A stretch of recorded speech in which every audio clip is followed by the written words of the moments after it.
Assalamualaikum warahmatullahi wabarakatuh. Selamat pagi anak-anakku semua. Apa kabarnya hari ini? Alhamdulillah, kita bertemu lagi di hari Senin. Semoga kalian selalu dalam keadaan sehat walafiat dan selalu dalam lindungan Allah Subhanahu wa taala, sehingga kita belajar dengan keadaan sehat ya. Tetap semangat anak-anakku walaupun kalian belajar di rumah. Bertemu lagi di sini untuk pembelajaran pertama di subtema 4, hidup rukun di masyarakat.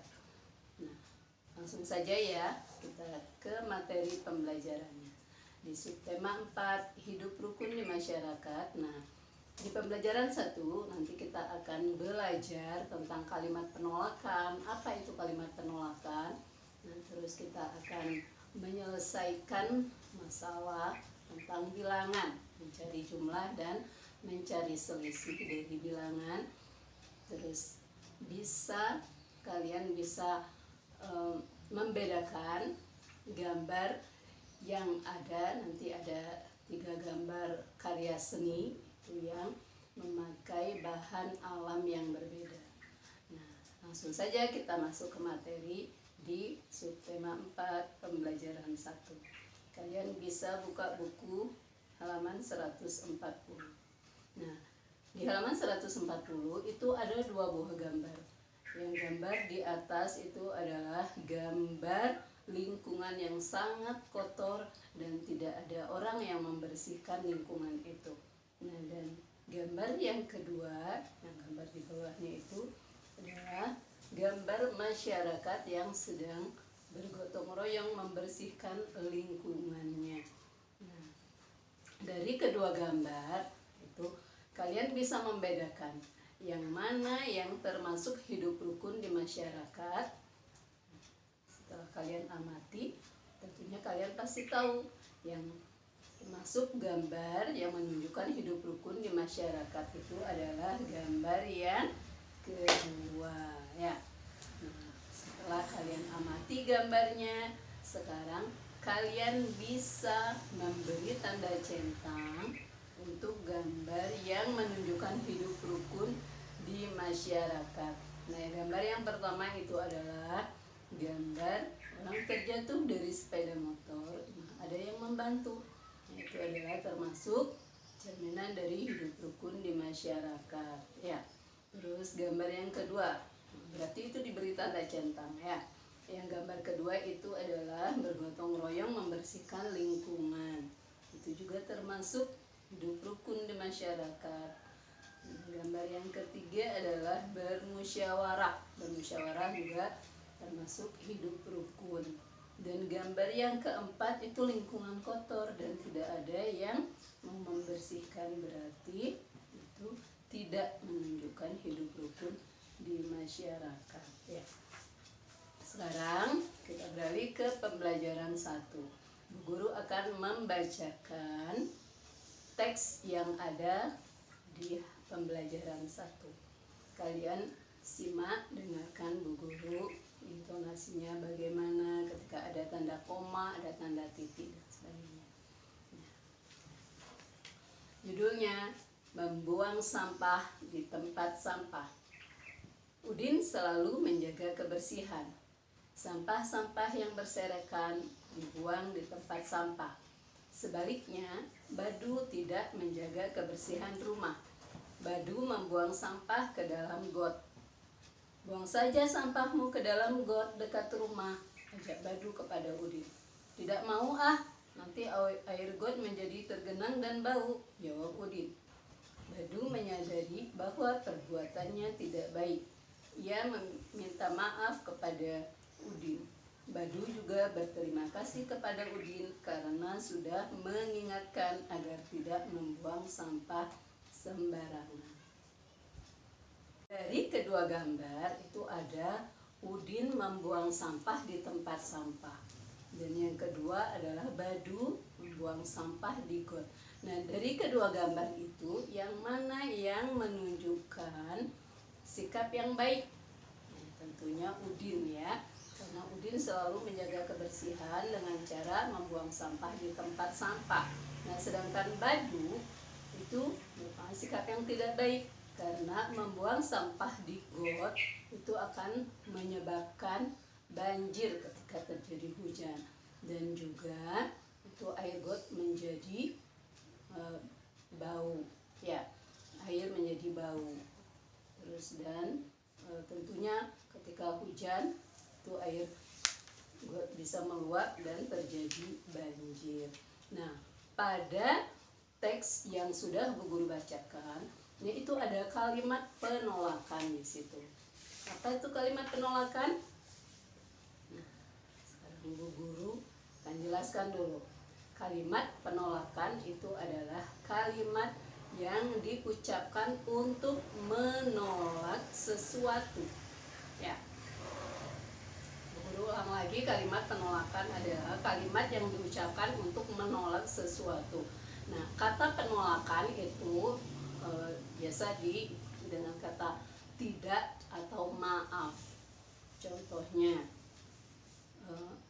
maaf ya, aku tidak bisa ikut dengan kalian karena saya harus pergi. Itu punya ada kata maaf. Nah, itu menunjukkan kalimat penolakan. Nah, ketika kita mengucapkan kalimat penolakan itu harus dengan cara yang sopan, karena kita menolak ajakan seseorang, ya. Nah, menulis kalimat penolakan itu diakhiri dengan tanda titik. Nah, contohnya dengan kalimat penolakan dengan kata tidak.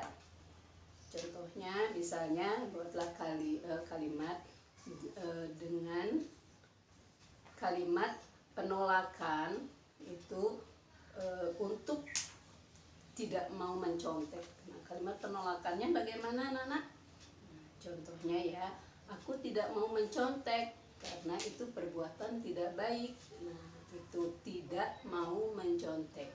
Maaf, aku tidak mau mencontek. Nah, ada kata tidak dan kata maaf, ya.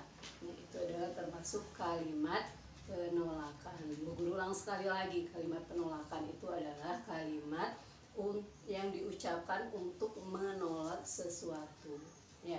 Jangan lupa kalian ketika menuliskan kalimat penolakan diakhiri dengan tanda titik, ya. Nah, sekarang ada 3 buah gambar dari urutan gambar yang ada di halaman 143, ya. Nah, kalian bisa mengurutkan gambar-gambar yang pertama itu yang mana, anak-anak? Nah, itu tentunya ketika Badu mau membuang sampah di got, itu adalah gambar yang pertama. Tidak apa-apa, Din, ayo buang sampah di got agar lebih dekat dan mudah.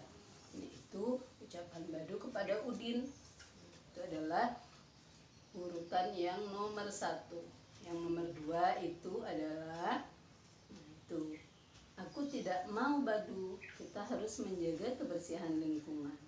Itu adalah gambar yang kedua. Dan yang ketiga itu adalah terima kasih Udin, kamu sudah mengingatkan aku.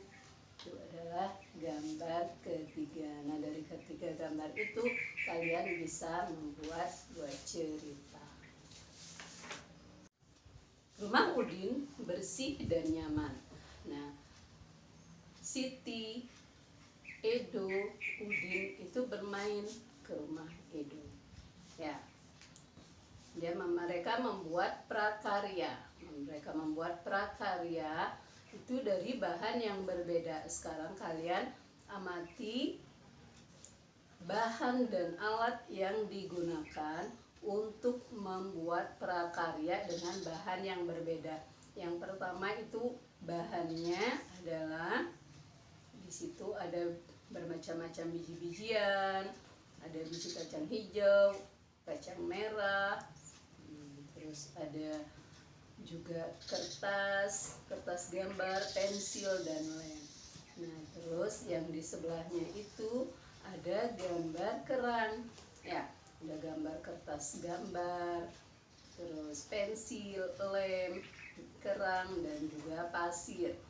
Terus yang di sebelahnya lagi itu ada bahan dan alatnya, itu ada kertas gambar, pensil, terus ada gunting, dan juga daun kering.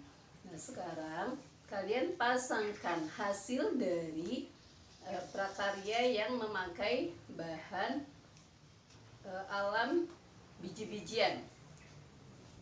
Yang mana anak-anak? Nah tentunya yang memakai bahan alam berupa biji-bijian itulah adalah gambar ikan, ya. Gambar yang dengan cara menempel dari biji-bijian itu adalah disebut dengan kolase. Ya. Kolase itu adalah karya seni rupa dua dimensi menggunakan bahan-bahan dasar bermacam-macam dengan cara ditempel. Nah, di sini bisa berupa biji-bijian, ya. Nah, sekarang gambar yang kedua yang menggunakan kerang dan pasir yang mana? Nah, tentunya ada gambar yang tengah-tengah, posisinya tengah-tengah itu ya. Dan yang memakai bahan alam berupa daun kering itu adalah gambar udin, ya. Gambar udin, gambar siti, dan gambar edo. Nah sekarang kalian bisa menuliskan alat dan bahan yang digunakan edo, udin, dan siti. Nah udin yang pertama adalah gambar udin. Nah udin itu bahan dasar atau alat dan bahan yang digunakan adalah kertas gambar, pensil, lem untuk menempel, dan daun kering, juga ada gunting di situ karena untuk menggunting pola-pola pada gambar, ya. Nah terus siti sekarang bahan yang digunakan adalah itu kertas gambar untuk membuat sketsa atau gambar, membuat pola. Terus ada pensil, ada lem untuk menempel, dan juga pasir dan kerang. Nah sedangkan gambar itu alat dan bahan yang digunakan adalah kertas gambar, pensil, lem, dan biji-bijian. Di situ ada biji kacang hijau, biji kedelai, kacang merah, dan jagung juga ada, ya. Nah sekarang dari hasil karya itu ada namanya kolase. Kalau kolase tadi itu adalah menempelkan dari berbagai macam biji-bijian atau bahan-bahan dasar bermacam-macam seperti biji-bijian. Nah, sedangkan mozaik itu adalah pembuatan karya 2 atau 3 dimensi yang menggunakan kepingan-kepingan material. Mozaik itu adalah pembuatan karya 2 atau 3 dimensi menggunakan material berupa kepingan yang disusun menjadi atau disusun sehingga membentuk suatu gambar. Nah, di sini bisa juga menggunakan potongan-potongan kertas atau menggunakan potongan-potongan keramik dan lain-lain. Nah, itu yang disebut dengan mozaik. Ya, mozaik itu juga dengan cara menempel tapi disusun menjadi sebuah gambar. Itu mozaik, bahannya tentunya berbeda, ya. Kalau kolase itu ya dari bahan dari bermacam-macam. Nah, sedangkan mozaik itu dari kepingan-kepingan, bisa dari berupa potongan kertas atau dari bahan material keramik, ya. Nah, sekarang kita akan menyelesaikan di halaman 147. Nah, di situ ada soal-soal matematika. Sekarang kita bahas bersama-sama, ya. Di sini guru akan membahas ada 4 soal yang ada di dalam kotak. Nah, sekarang perhatikan.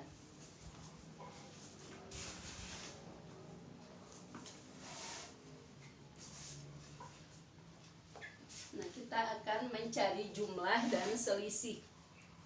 Di sini ada angka 356 dan 344. Nah, ini mencari jumlah dan mencari selisih. Sekarang kita jumlahkan dulu ya.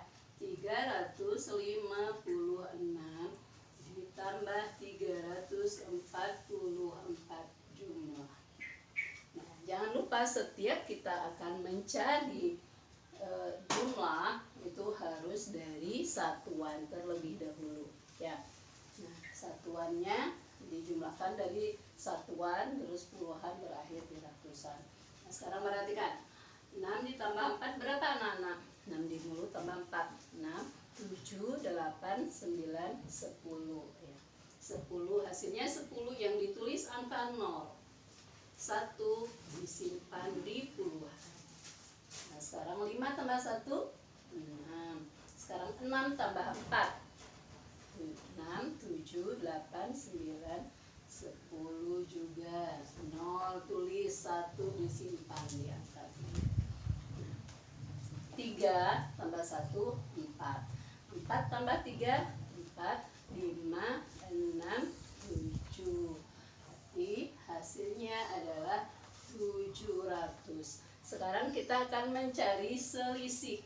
Nah, ini jumlahnya 700. Sekarang kita akan mencari selisih dengan cara mengurangkan ya. 356 dikurang 344. Untuk mencari selisih jangan lupa dikurangkan ya. 6 kurang 4 berapa anak-anak? Ya, 2. 5 kurang 4 1. Nah, 3 kurang 3 karena hasilnya 0 itu nggak perlu ditulis. Berarti hasilnya adalah 12. Jadi selisih adalah 12 ya. Gampang kan? Nah, sekarang ini nomor 1 ya. Nomor 2 sekarang. Nomor 2 508 dan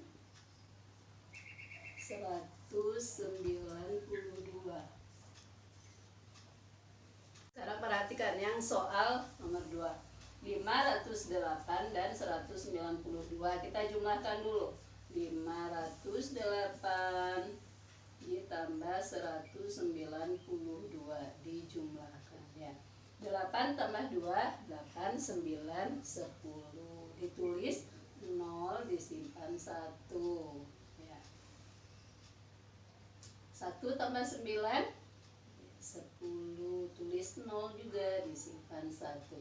5, 6, 7. Jadinya hasilnya juga sama 700. Sekarang kita cari selisihnya. Selisihnya dengan cara dikurangkan ya. 508 kurang 192. Sekarang perhatikan, kurang, jangan lupa dikurangkan. 8 kurang 2. Jarinya 8. Jarinya 8 dikurang 2. Sisa berapa anak-anak? Dilipat 2 jarinya. Ya, sisanya adalah 6. Ya, hasilnya di sini 6. Nah, 0 kurang 9 itu bisa apa tidak? Ya, tidak bisa. Maka kita pinjamkan di ratusan 1. Nah, ini karena sudah dipinjamkan, ini jadi 10 di sini. Nah, ini jadi 4 sisanya ya. 10 kurang 9 1. 10 dikurang 9, 10 diambil 9 itu sisa 1. Sekarang yang tadi 5 karena sudah dipinjamkan ke belakang dan sisanya adalah 4. 4 kurang 1 adalah 3 ya. Jadinya hasilnya selisihnya itu adalah selisih itu sama dengan 316. Itu jawaban nomor 2 ya. Sekarang jawaban yang nomor 3. Guru hapus ini. Guru hapus.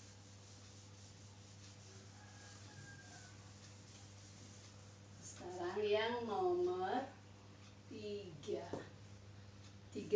437. 437 dan 227. 437 ditambah 227 tambah 7 tambah 7 berapa anak-anak? 7 di mulut tambah 7, jadinya 7 ya.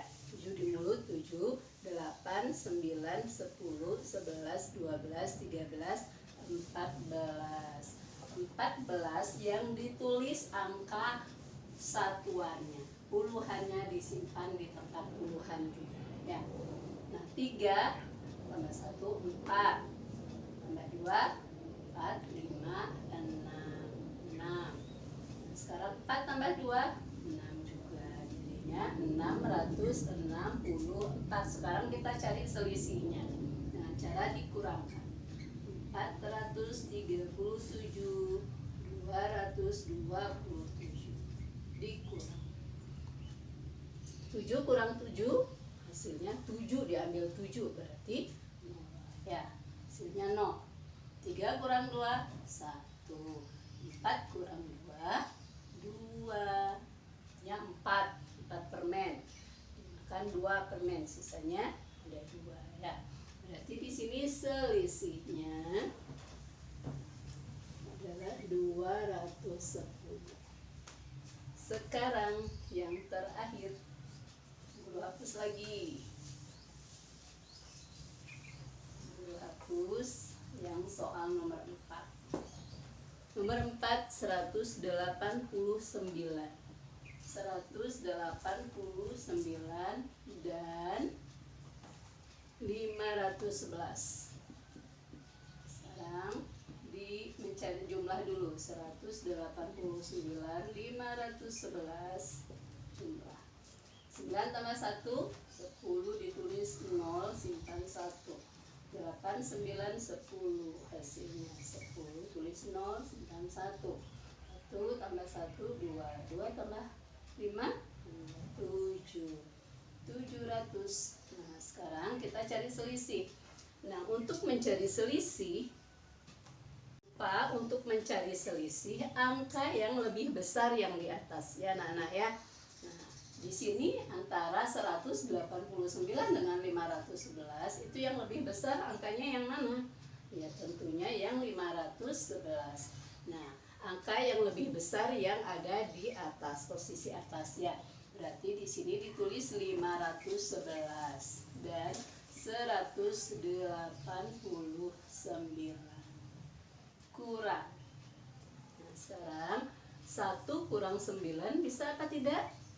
Ya tentunya tidak bisa ya. Nah, berarti dipinjamkan 1. Ini jadi karena udah dipinjamkan 1, jadi ini 11 ya, ini 0. Nah, 1 yang tadinya 1 karena sudah dipinjamkan di depannya 1 jadinya 11 ya. 11 kurang 9 hasilnya berapa anak-anak? 9. 11 kurang 9 11, diambil 9, sisanya tinggal 2. Nah ini karena dia sudah dipinjamkan, 0 kurang 8 tidak bisa, maka dipinjamkan juga di angka ratusan. Yang awalnya 5 dipinjamkan di belakangnya, ini sisa 4 ya. Nah 10 kurang 2 10, diambil 2 ya, sisanya adalah 10 kurang 8, maaf 10 kurang 8 sisanya adalah 2 ya. Sekarang 4 yang tadinya 5 karena sudah dipinjamkan di belakangnya, nah sisanya adalah 4 kurang 1 hasilnya 3, berarti jumlahnya 322. Jadi selisihnya adalah 322 ya. Paham kan anak-anak? Jadi kita punya latihan di rumah ya untuk mencari selisih dan jumlah. Nah, sekarang di kotak yang di bawah itu kita mencari angka yang terkecil dan angka yang terbesar. Di situ sudah ada contohnya. Angka 1, 2, 3. Bilangan terkecil adalah 123. Sekarang bilangan terbesar diurutkan dari yang paling atas, dari paling yang belakang. Dari yang paling belakang berarti 321. Sekarang yang nomor 2 134. 134 berarti bilangan terkecilnya adalah 134. Sekarang bilangan terbesar urutkan dari yang paling belakang ke depan, 431. Sekarang yang nomor 3 ada angka 234. Bilangan terkecilnya 234. Sedangkan bilangan terbesar adalah 432. Nomor 4 135. Bilangan terkecil 135. Bilangan terbesar 531. Yang terakhir 235. Bilangan terkecil adalah 235, sedangkan bilangan terbesar adalah 532. Nah, sekarang kita masuk ke pembelajaran 2 ya. Pembelajaran 2 itu ada percakapan antara Udin dan Edo. Nah, ketika kalian di sekolah, tentunya Bu Guru akan suruh kalian untuk belajar percakapan. Ya, ada yang menjadi Badu, ada yang menjadi Udin. Karena kalian hanya belajar di rumah, nah sekarang Bu Guru yang akan membacakan percakapan Udin dan Edo. Sekarang Guru akan membacakan percakapannya. Dengarkan ya. Percakapan antara Udin dan Edo. Coba lihat, got menjadi bau dan kotor karena banyak sampah, kata Udin. Wah, iya, airnya juga tergenang, kata Edo. Bagaimana jika hari Minggu kita bergotong royong membersihkan got, kata Udin. Nah, lalu Badu menjawab, membersihkan got? Aku tidak mau ah, got kan kotor dan bau, kata Badu. Nah, sekarang jawab Edo, aku kurang setuju Din, membersihkan got pekerjaan yang berat. Kita sebagai anak-anak belum bisa melakukannya, kata Edo. Betul Din, sudah biarkan saja, kata Badu. Tapi got yang tersumbat dapat menyebabkan banjir. Sampah akan menyumbat aliran air sehingga akan meluap ke jalan, kata Udin. Bagaimana jika kita mengusulkan kepada Pak RT untuk mengajak seluruh warga bergotong royong, kata Edo. Kita bisa ikut membantu pekerjaan ringan, misalnya membuang sampah yang dikumpulkan. Aku setuju Do, kata Udin. Aku juga setuju jika demikian. Aku juga bersalah karena membuang sampah ke dalam got. Nah, di dalam percakapan itu ada kalimat penolakan. Kalimat penolakan yang sudah di pembelajaran 1 kita sudah belajar kalimat penolakan.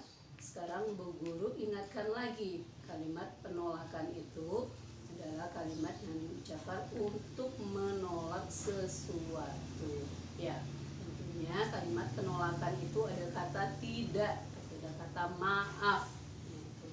Dan juga ketika menuliskan kalimat penolakan itu diakhiri dengan tanda titik.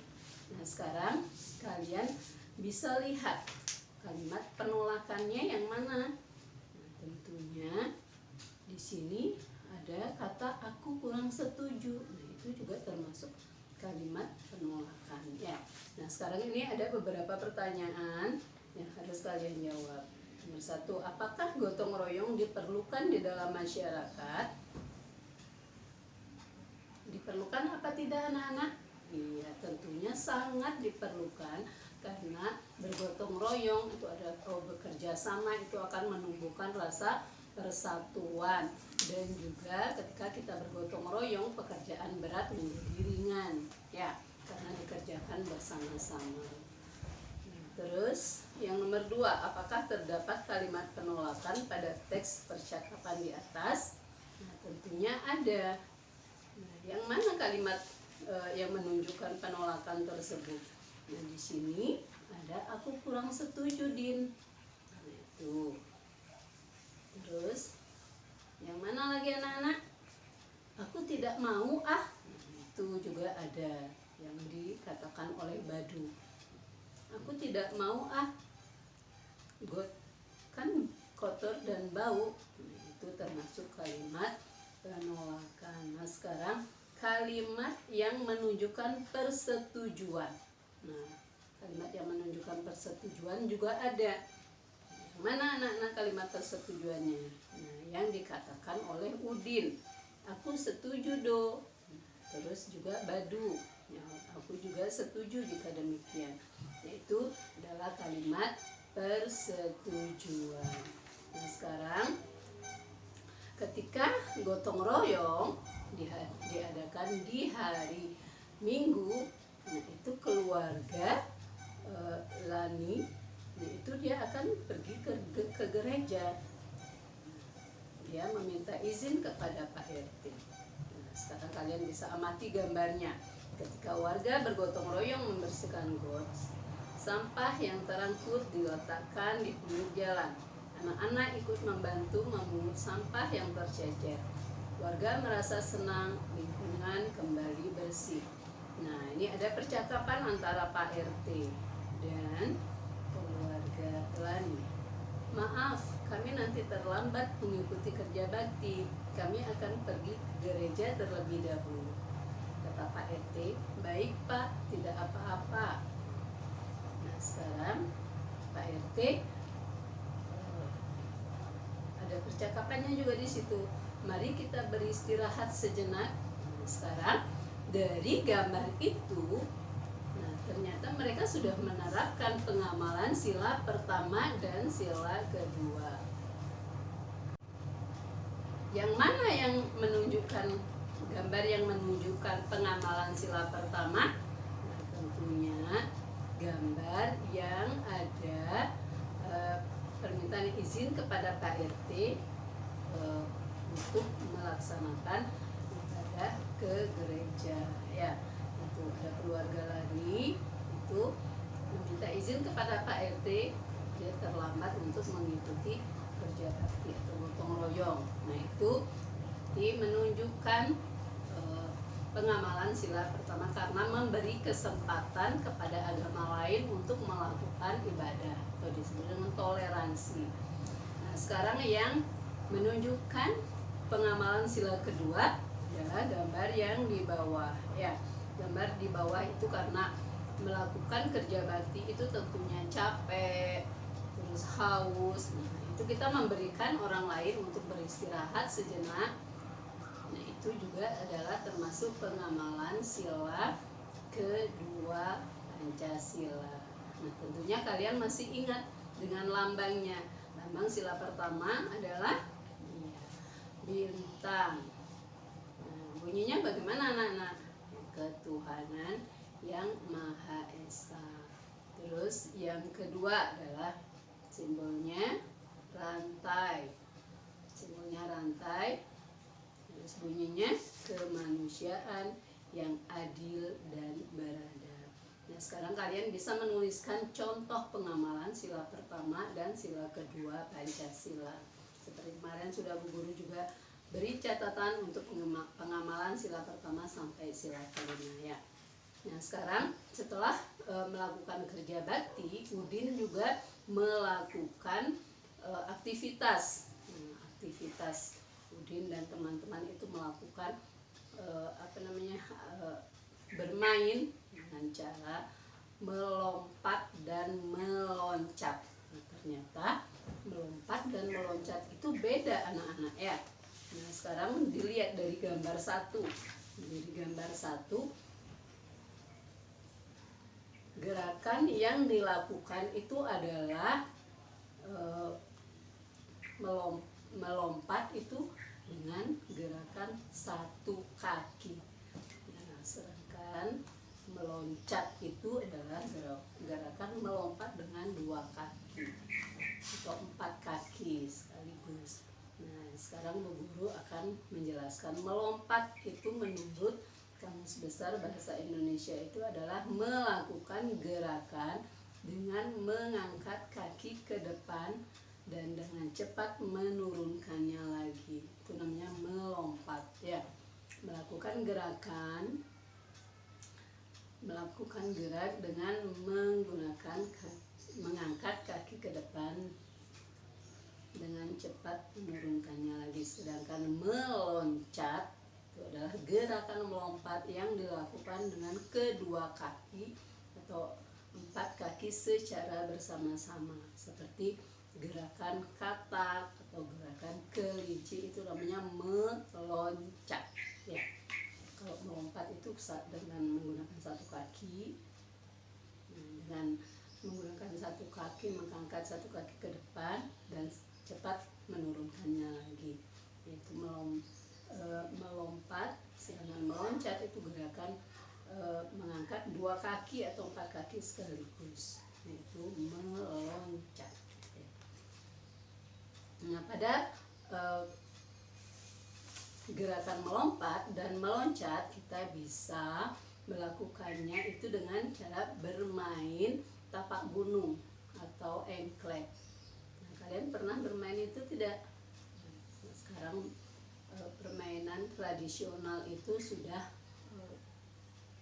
jarang orang memainkannya ya, karena sekarang zaman modern banyak permainan tradisional sudah tidak dimainkan lagi. Itu pembelajaran hari ini Guru akhiri. Nah, jangan lupa kalian untuk mengerjakan buku pendampingnya ya. Buku pendamping di subtema 4 di pembelajaran 1 dan 2. Nah, Guru harap kalian belajar dengan rajin agar tambah pintar, dan juga pembiasaan-pembiasaan selalu dilakukan di rumah ya. Nah, untuk pembelajaran hari ini Guru akhiri. Assalamualaikum warahmatullahi wabarakatuh.